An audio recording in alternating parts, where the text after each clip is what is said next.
নমস্কার বন্ধুরা, কেমন আছেন সবাই? শখের রান্নাঘরে আপনাকে সবার নিমন্ত্রণ। আজকে আমরা দারুণ মজার রেসিপি নিয়ে চলে আসছি। কি বানাবো জানেন? বাদাম চাট। ঘরে সাধারণ বাদামটা যে এত সুন্দর করে অসাধারণ করা যায়, না দেখলে বিশ্বাস করবেন না। জানি আপনারাও পারেন বানাইতে, তাও এবার এই ভিডিওটা দেখবেন, একটু অন্যরকম করে বানাবো। চলেন রান্নাঘরে যাই, তাহলে রেসিপিটা শুরু করি। বাদাম চাট বানানোর নিগা আমি 100 গ্রাম মতো বাদাম নিছি, চীনা বাদাম।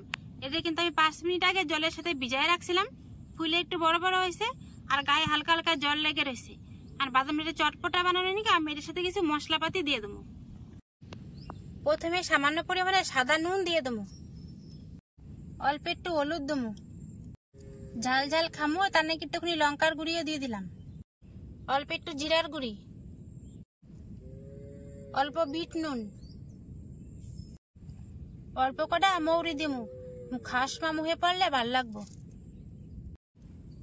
হাফ চামচ বেসন দিয়ে দেবো, হাফ চামচের থেকে একটুখানি বেশি ময়দা, আর দেবো 1 চামচ কর্নফ্লাওয়ার। এবারে সমস্ত উপকরণটা হাত দিয়ে ভালো করে মাখায় নেবো।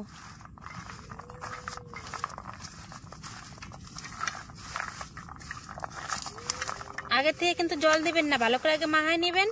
যদি প্রয়োজন হয় তাহলে পরে জল দিবেন, নাহলে জল দেওয়ার কোনো দরকার নাই। আর আমার এটার মধ্যে অল্প একটু জল লাগবো, আমি হাতে করে জলটা দিয়ে দেবো। হাতে করে আমি অল্প একটু জল দিয়ে আবার এটা মাখায় নেবো।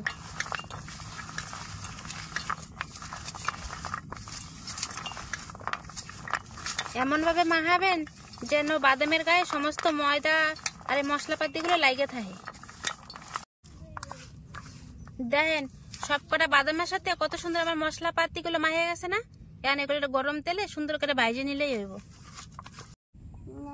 তেলটা বেশ সুন্দর করে গরম করে নিছি, কারণ বাদাম গুলো তেলের মধ্যে দিমু, কেমাই দিমু এটা আপনারা দেখেন।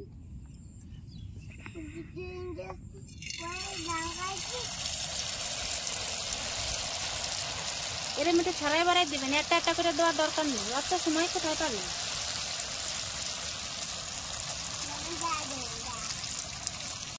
বাদাম চাট যখন ভাজবেন একটু খেয়াল রাখবেন, জালটা কিন্তু খুব কমায় দিবেন, যারে কয় একবারে নিবু নিবু আছে ভাজবেন, তাহলে কিন্তু একদম ঠিকঠাক মতো হইব। জোরে জাল দিতেই পারেন, সেই ক্ষেত্রে পুড়ে যাবো, কিন্তু ভিতরটা হইব না, কাঁচা থেকে যাব। কম আছে 4 থেকে 5 মিনিট একটু ভাজে নেবেন, দেখবেন এরকম সুন্দর একটা রং চলে আসবো। মনে হইব যে ভিতরে কাঁচা, কিন্তু ঠান্ডা হয়ে গেলে পুরোপুরি তখন ভাজা মুচমুচা হয়ে যাবো। এই কটাও আমার সুন্দর ভাজা হয়ে গেছে, কারণ আমি সব কটাই নামাই নেবো। শব্দ শুনছেন কেমন জনর জনর করা ধরছে না? দাঁড়ান, একটা শুকনো লঙ্কা এবার ভাজে নি। বাদাম চাট খামু, সাথে একটা লঙ্কা ভাজা না খাইলে বাদাম চাট আবার জমে নাকি? এর নিকে 2টা শুকনো লঙ্কা সুন্দর এখন লাল লাল করে ভাজে নেবো। দেখেন বন্ধুরা, লঙ্কা ভাজা হয়ে গেছে। এবারে 2 জায়ে মিলে জমাইয়া খামু, বাদাম ভাজা আর লঙ্কা ভাজা। বাদাম চাটের উপরে যদি একটু বিট লবণই না দিলাম তাহলে আর বাদাম চাট হইলো কেমনে? তাই একটু বিট লবণ ছড়াই দিলাম। চলো দি বান্দের উপরে যাই, বান্দের উপরে যাই বসে বাদাম চাট খামু দুজনে মিলে। বন্ধুরা, আজকে আমরা 2 জায়ে মিলে বসে বসে নদীর পাড়ে বাদাম ভাজা নিয়ে বাদাম চাট খাওয়ার নিগা। আপনারা খাবেন তো? আইসা পড়েন, এত ভালো লাগতেছে। বিকেলবেলায় ঠান্ডা ঠান্ডা হাওয়া, সাথে বাদাম চাট। আর অবশ্য যা কইছি কিন্তু আমার নিজের জানা, আমার পাড়ার বন্ধুও কইতে পারেন। দুজনে খাইয়ে কমু বাদাম চাটটা কেমন স্বাদ হয়েছে। ওই তুমি আগে খাও, খাইয়ে খাও তো বাদাম চাটটা কেমন হয়েছে।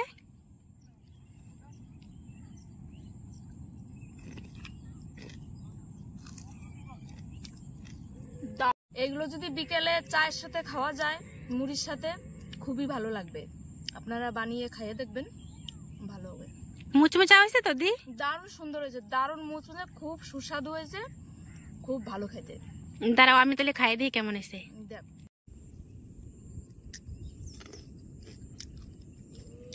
এই বাদাম চাটের সাথে যখন মৌরিটা মুহে পাড়া ধরছে না, মৌরিটা এত সুন্দর ভাজা হয়েছে, কি সুন্দর সুগন্ধ ময়মা করতেছে। এত ভালো হবে আগে ভাবতে পারিনি, সত্যি কথা খাওয়া ধরছি বন্ধুরা, দারুণ আছে। কোনটা থেকে কোনটা খাবো তো দিশায় পাওয়া যাচ্ছে না।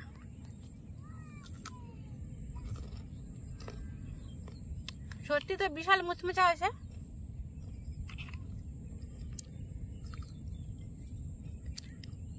বাদাম ভাজা আর সাথে লঙ্কা ভাজা, এ তো স্বাদই আলাদা। বাদাম তো অনেক রকম ভাবে ভাজা খাইছি, কিন্তু এরকম করে বাদাম চাট বানায় খাবেন, সব থেকে আলাদা, এত সুন্দর স্বাদ। নাকি তুমি খাও?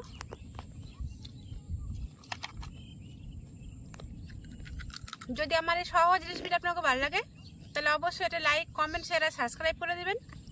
আর ফেসবুকেতে দেখলে ফলো করতে ভুলবেন না। তাহলে আজকের ভিডিওটা এখানে শেষ করলাম, দেখা হবে পরে একটা ভিডিওতে।